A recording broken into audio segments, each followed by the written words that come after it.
Hello everyone, this is Mayank and welcome back to my channel. So today in this video we'll discuss about a sector. So sector is India's exporter of rice. So rice export is a very big market and India make a lot of money from this particular export. So the rice is divided into two different segments in India.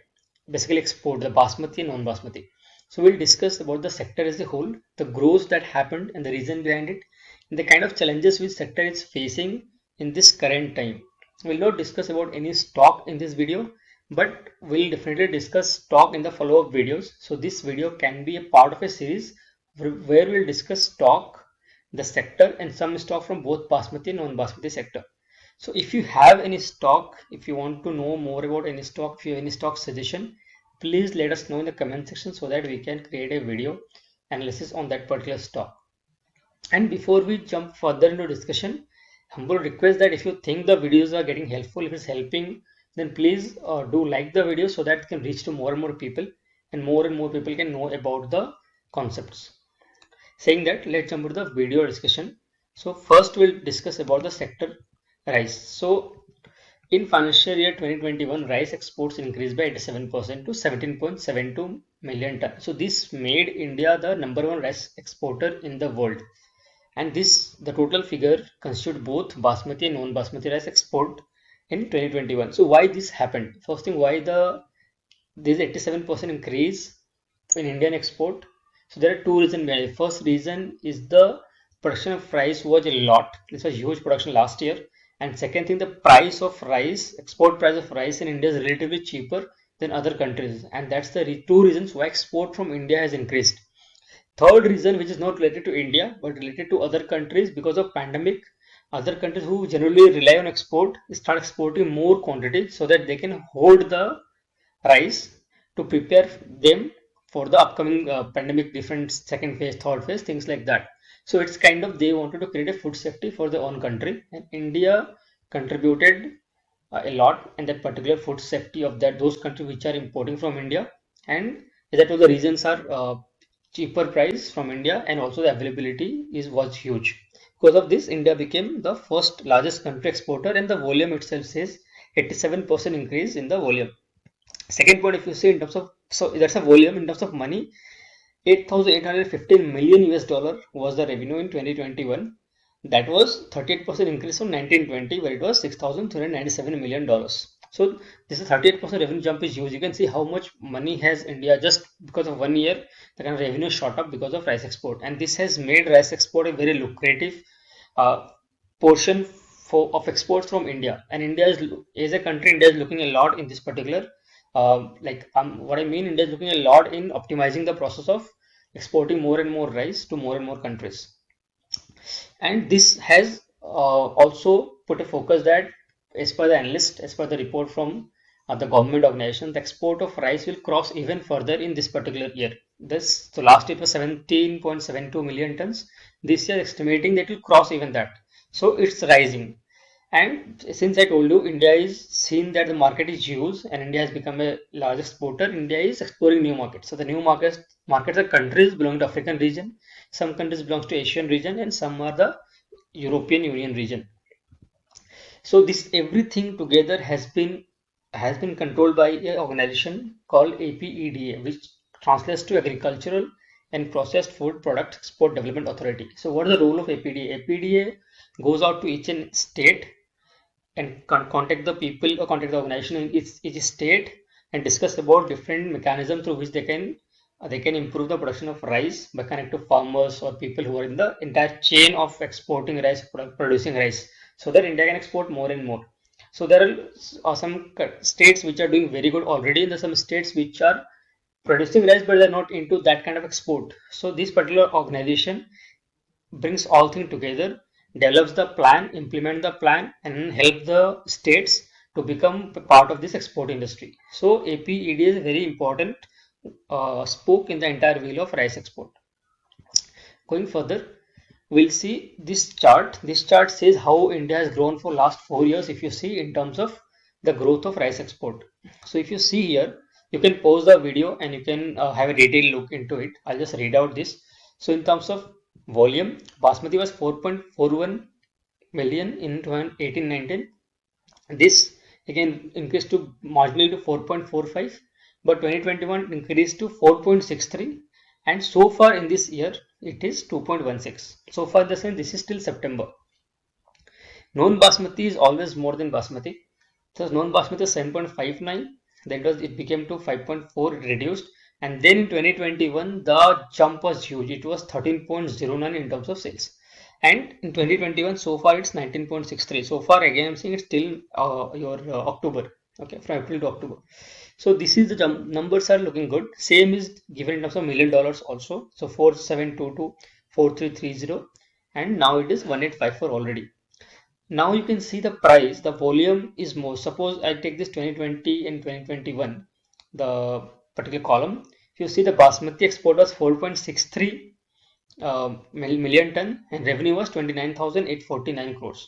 But because of non-basmati, the revenue, the sale was 13.09 metric million ton, but the revenue was 35,476 crores. So the revenue difference is very less, but the volume difference is huge. This translates the price difference. So the price difference in non-basmati and basmati is so huge that even if India exports less than half of what we do for non-basmati, the revenue is more, and that's why the basmati export is a major chunk for India export. Like the revenue is a major chunk from basmati compared to non-basmati when it comes to export from India. So the companies which are operating in the basmati segment makes more money compared to company which are operating in the non-basmati segment. This is a very important point which you need to remember, because further down the series we'll discuss about companies which are into basmati, non-basmati also.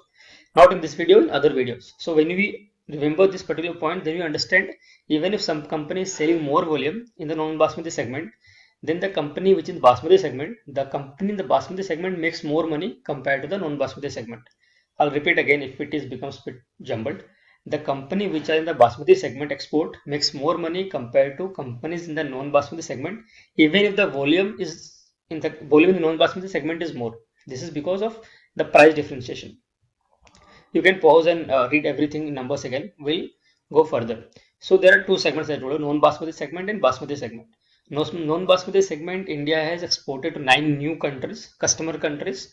So when I say 9 new customer countries, they are not entirely new countries, but maybe they were importing very minimal quantity, but now they are importing a large quantity. So we are considering these are new customers. Total export was worth 35,448 crores. This is 2020 and 2021 year, financial year. Jump into basmati. 80% export of basmati are to the top 10 countries. We'll see the countries list also. And total export was 46.3 lakh ton. Okay, in that basmati segment. So this is how non-basmati and basmati only briefly divided. Going further, if you see this is the top 10 countries for non-basmati export. So which are top 10 countries? Nepal, Benin, Senegal, Bangladesh, Togo, Cote d'Ivoire, Guinea, Malaysia, Iraq, and UAE. So these are the countries, these are the volumes what they export. These are the percentage of total export what this country does. So Nepal is the highest importer of India's non-basmati rice. So this, I'll request you pause and read the entire numbers. Going further down the line, if you see India's top 10 export for basmati rice. So Saudi Arabia is the biggest exporter for importer for India in terms of basmati rice. It's a huge market in Saudi Arabia, and you can see 22% of export goes to Saudi Arabia. So if like that's almost 1/4 of the export from India goes to Saudi Arabia. So Saudi Arabia is a big market in itself. Iran follows up Iraq, Yemen Republic, UAE, USA, Kuwait, UK, Qatar, Oman. So if you see overall, apart from US and UK, Middle East constitutes over 80% of the top 10 countries. That means the major importer for India is Middle East. And this is why it is very important of making trade, keeping the trade relations with Middle East very good, because Middle East is a lot of importer for Indian products. You can see clearly how rice is getting impacted in terms of volume of export from India to Middle East. If there are any issues in the trade relations between Middle East and India, definitely this particular sector along with other export sector also will get impacted. And that's also why geopolitically wise you say India and Middle East are always in good terms. These are the few, this is out of context for this particular chart, but you need to understand how two countries trade together and how the economy helps each other, and particularly for this sector also. Going further, so everything is good. India became market leader. India became the top country export. Increased the export by 87%, 88%. everything is good, but there are some challenges also.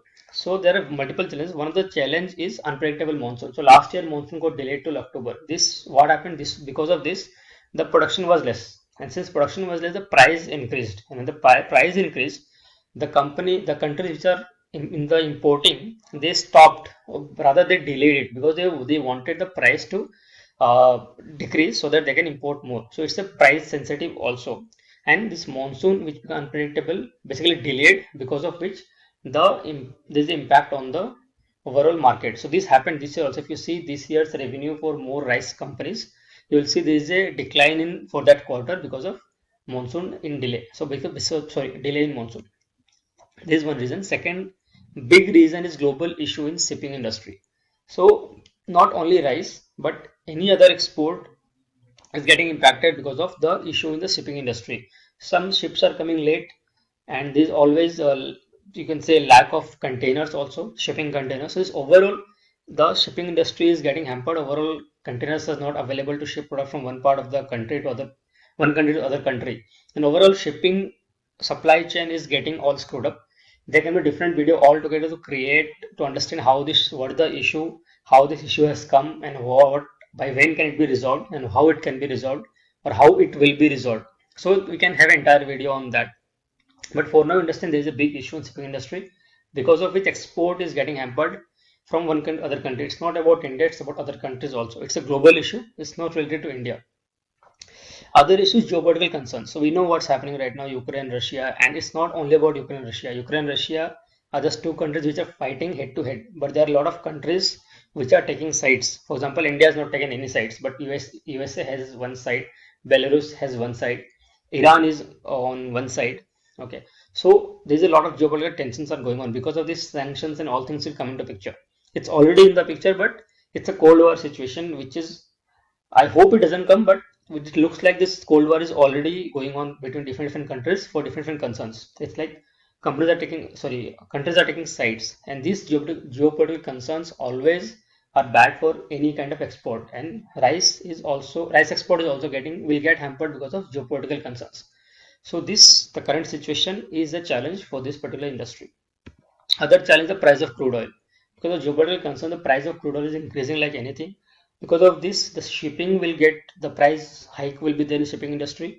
There's a price hike in the case of transportation, like from after shipping industry, after you get the container on the port, you need to ship further to the factories, right?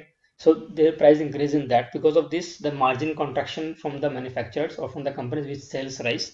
So overall, this will impact the industry in terms of export also, in terms of margin also, in terms of profitability also. So these five issues, if you see, both in terms of availability, both in terms of transportation, both in terms of supply chain management, both in terms of geopolitical concerns. So there are 4 or 5 reasons which together are creating a big challenge for this industry. But the good news is that India is quite safe in one way, because India is not taking any sides, and India has got a global image where other countries are looking at India from a point where India is not in a place where uh, it is in the middle of this geopolitical fight which is happening right now. So in a way we are safe, but this industry is getting impacted because of this, and so we need to watch and wait so how this entire thing plays out, and then only we can see the growth in the industry. But overall the industry is growing, and it will keep on growing in the way India is overall dealing with the situation. So these are the challenges. We discussed everything so far, the sector, the growth, and the challenges. In the next video, we'll discuss about some stocks which have done good or which will do good further and which belongs to this particular sector. If you have any suggestions, as I told you, please do let me in the comment section. And if the video is helpful, and if you are new to the video, haven't subscribed so far, please subscribe the channel, and hit the bell icon to get notified whenever the new video is published. Thank you so much for watching. Stay happy, stay safe.